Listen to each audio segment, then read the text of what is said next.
صدر ٹرمپ نے کل ڈیڈ لائن ختم ہونے کے بعد 4 گھنٹوں کے اندر ایران کے تمام پل اور بجلی گھر تباہ کرنے کی دھمکی دے دی۔ آبنائے ہرمز نہ کھولنے پر ایسی تباہی مچے گی کہ ایران کا شہری انفراسٹرکچر 100 سال کے لیے استعمال کے قابل نہیں رہے گا۔ امریکی صدر کا دعویٰ۔ امریکی صدر نے جنگ کی مخالفت کرنے والوں کو بے وقوف قرار دے دیا۔ جنگ میں مدد نہ کرنے پر نیٹو کو کاغذی شیر قرار دے دیا۔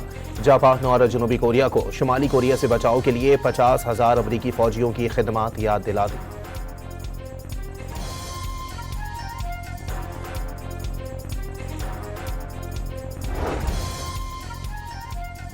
ایرانی فوج نے امریکی صدر کی دھمکیاں ایک بار پھر مسترد کر دیں۔ ٹرمپ دھمکیاں ایران کو جوابی کارروائیوں سے نہیں روک سکتی۔ تہران کسی صورت امریکی دباؤ میں نہیں آئے گا۔ ترجمان ایرانی فوج ابراہیم ذوالفقاری کا دو ٹوک پیغام۔ ٹرمپ کے بیانات امریکہ کی ناکامیوں کو جواز فراہم کرنے کی کوشش قرار۔ واضح کیا امریکہ کا ہر اقدام اس کی شکستوں میں مزید اضافہ کرے گا۔ ایران نے عارضی جنگ بندی کی تجویز مسترد کر دی۔ خطے کی تمام لڑائیوں کے خاتمے، آبنائے ہرمز سے جہازوں کے گزرنے کا نیا پروٹوکول تیار کرنے اور پابندیوں کے خاتمے کا مطالبہ۔ 10 نکاتی جواب پاکستان کے حوالے کر دیا۔ ایرانی سپریم لیڈر مجتبیٰ خامنئی نے واضح کر دیا، رہنماؤں کا قتل اور دشمن کے جرائم ایرانی فورسز کو کمزور نہیں کر سکتے۔ دشمن کا مضبوطی سے مقابلہ کرنے کا عزم۔ ایران کا امریکی صدر کی دھمکیوں کے خلاف ملک بھر میں بڑے پیمانے پر احتجاجی مہم کا اعلان۔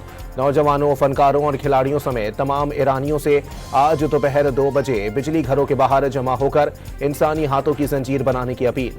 نائب وزیر کھیل علی رضا رحیمی کے مطابق عوامی انفراسٹرکچر پر حملہ جنگی جرم ہے۔ ایرانی ہاتھ میں ہاتھ ڈال کر اس بربریت کے خلاف کھڑے ہوں گے۔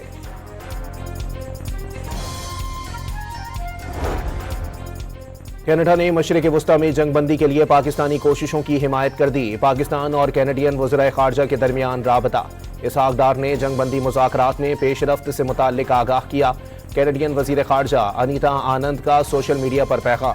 کہا کینیڈا شہریوں کی جان و مال کے تحفظ کے لیے پاکستان کی کوششوں کو سراہتا ہے۔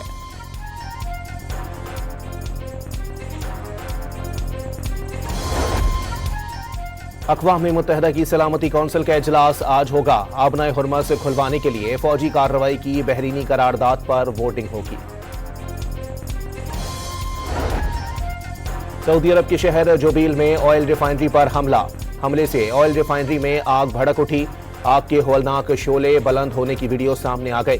سعودی وزارت دفاع کا 7 بیلسٹک میزائل ناکارہ بنانے کا دعویٰ۔ اسرائیلی کنٹینر جہاز SDN-7 پر بھی کروز میزائل سے حملہ۔ جہاز ہولناک آگ بھڑکنے سے جل کر تباہ ہو گیا۔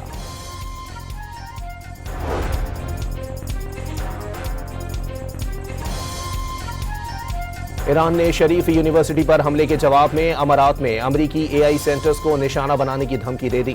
امریکی اور اسرائیلی حملے میں شریف یونیورسٹی کے کمپیوٹنگ سینٹر اور GPU سہولت کو نقصان پہنچا، جو ایران میں مصنوعی ذہانت کی صلاحیتوں کے لیے بنیادی ڈھانچہ فراہم کرتی ہے۔ ایران کا ابوظہبی میں امریکی اسٹار گیٹ AI سینٹر کو بھی نشانہ بنانے کا اعلان۔ کویت کی السلیم بیس پر ایرانی حملے میں بڑے پیمانے پر نقصانات کا انکشاف۔ امریکی عہدیداروں نے امریکی CBS نیوز کو 15 امریکیوں کے زخمی ہونے کی تصدیق کر دی۔ ڈیڈ لائن ختم ہونے سے پہلے امریکہ اور اسرائیل کے ایران کی پیٹرو کیمیکل تنصیبات پر حملے۔ شہری آبادی پر حملوں میں 6 بچوں سمیت مزید 34 ایرانی شہید۔ ایرانی شہر مناب میں اسکول پر حملے میں شہید بچے کی 30 روز بعد لاش مل گئی۔ طہا جعفری کی نماز جنازہ میں بڑی تعداد میں شہریوں کی شرکت۔ ایرانی حکومت نے شہید رہبر اعلیٰ علی خامنئی کے 40ویں پر ملک بھر میں تعزیتی تقاریب کا اعلان کر دیا۔ قرآن خوانی کا سلسلہ بدھ 8 اپریل سے شروع ہوگا۔ جمعرات کو جمہوری اسلامی اسکواڈ سے شہید خامنئی کی جائے شہادت تک ریلی نکالی جائے گی۔ مرکزی تعزیتی تقریب جمعے کی صبح ہوگی۔ آیت اللہ علی خامنئی 28 فروری کو امریکی اور اسرائیلی حملے میں شہید ہوئے تھے۔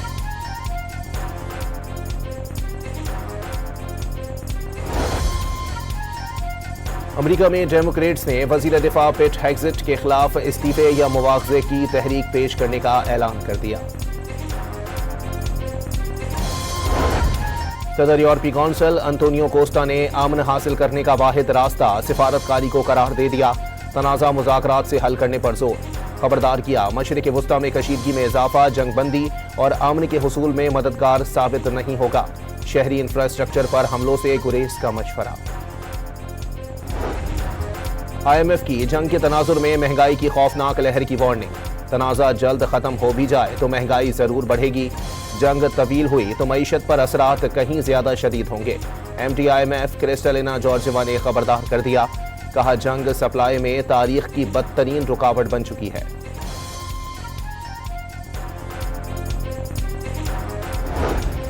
امریکی سینیٹر برنی سینڈرز کا دنیا سے لبنان کی صورتحال پر بھی توجہ دینے کا مطالبہ، اسرائیل لبنان کے 14% علاقوں پر قبضہ کر چکا، صہیونی درندگی 14 سے زائد زندگیاں نگل چکی۔ سینڈرز کا سوشل میڈیا پر پیغام، کہا بس اب بہت ہو چکا، اسرائیل کو امریکی اسلحہ ہرگز نہیں ملنا چاہیے۔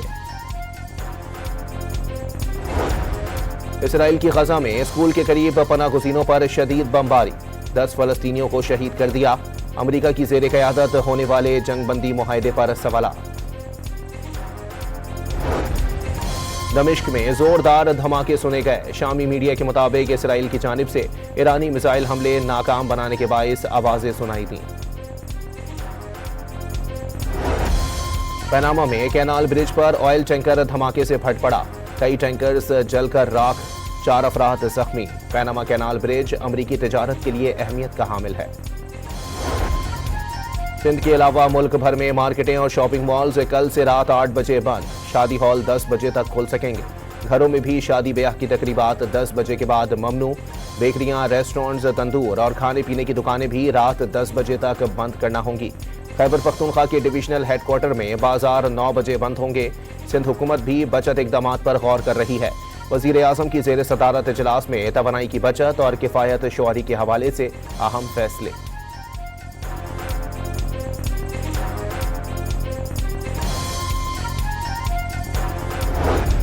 وزیر اعلیٰ سندھ کے ساتھ کراچی کے تاجروں کی بیٹھک، بازار رات 9 بجے تک بند کرنے کی تجویز پیش، شادی ہالز اور بینکویٹس رات 10:30 بجے، ریسٹورنٹس کو رات 12 بجے تک کھلے رکھنے کی بھی تجاویز۔ PIA نے جیٹ فیول کی بڑھتی قیمتوں کے پیش نظر تمام ڈسکاؤنٹ ختم کرنے کا اصولی فیصلہ کر لیا، صرف بچوں کو رعایت حاصل رہے گی۔ بیجنگ اور کوالالمپور آپریشن 11 اور 14 اپریل سے معطل رہے گا۔ متحدہ عرب امارات اور سعودی عرب کے سوا خلیجی ممالک کی پروازیں بھی اپریل کے آخر تک بند رہیں گی۔